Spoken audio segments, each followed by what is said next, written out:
Hi guys, this is Nimsh and welcome to another video. Today I have a preview card for you from the Flesh and Blood Uprising set. I was super ecstatic to get it, and here it is.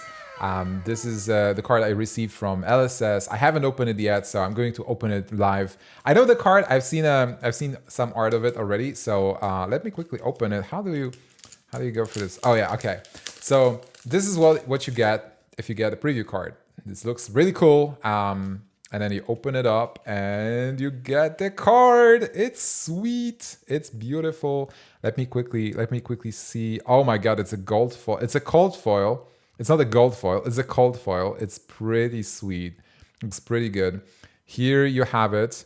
And actually, for all the people who just want to get a screen grab and and run away, here it is on the screen. You can see the card right now. It's amazing. Waning Moon is the new card. Wizard weapon staff. It's two-handed.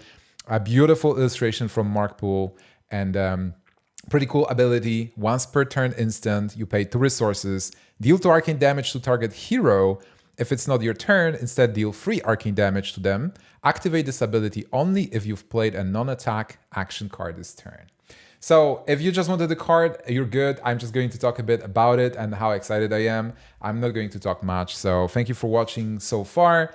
And for everybody who stayed and wants to hear my thoughts, let's go. So the first thing that we need to talk about when we look at this weapon, and I'm looking at the high resolution thing that you've seen on the screen, is a comparison to other wizard weapons. Because the first important thing is it's not an ice weapon. It's not a Slander exclusive, right? It can be played by Kano as well. And whatever wizards we get in the future, we can also play Waning Moon. So how does it compare to our biggest weapon in the room, which is Crucible of Aetherweave? And I don't know why all the wizard cards are so hard to pronounce, but yes, Crucible of Aetherweave versus Waning Moon. Who wins? It's a tough one because both are really good. So if we look at Crucible of Aetherweave, it is mostly really good because it buffs spells that we really want to go through, like Lessons in Lava, +1, maybe deals 4 arcane damage and suddenly it goes through, right? Either Wildfire, if it goes through, great. So I think that's why Crucible of Aetherweave is really good in that aspect, kind of combo-y aspect. But ultimately, it's 1 resource for 1 damage. And Waning Moon wins here because we are able to scale better. If we have 2 resources left, we can deal 2 on our turn or 3 damage on opposing turn. So if I look at Waning Moon, I'm seeing consistency. It's a consistent flow of damage that I can deal every turn, mostly using just 1 card, or like 2 cards, because I obviously need to play a non-attack action to be able to use Waning Moon as a weapon.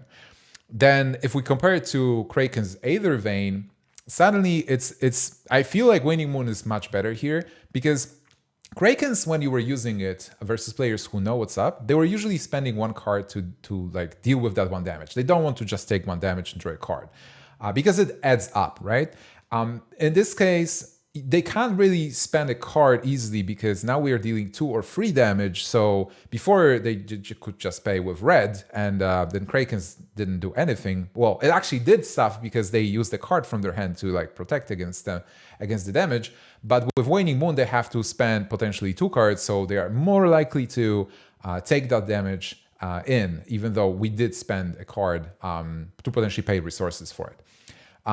So I believe that Waning Moon is definitely on par. It's much better than Kraken's Aether Vein, and I think it's on par with Crucible.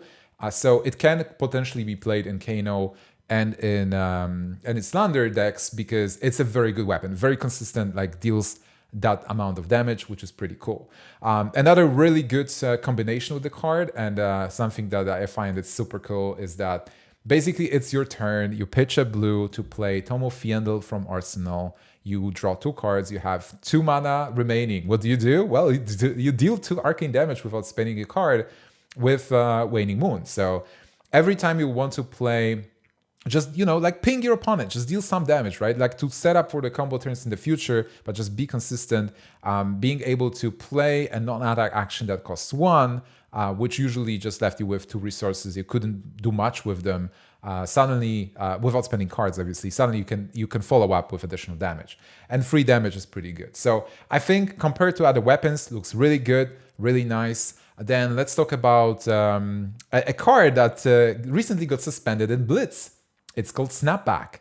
So Snapback is 1 red resource, so 1, and then you have to play Snapback, so it's kind of like another resource because it's the red card. It deals free damage to your opponent. Too powerful in Blitz, suspended. Guess what is dealing 3 resources, free damage for 2 resources? Waning Moon. It's a weapon. You have it every turn. It's crazy. So I think that is really nice. Like that shows that obviously Snapback was buffed by a Blazing Aether, not Blazing Aether, Aether, oh my god, like wizard cards.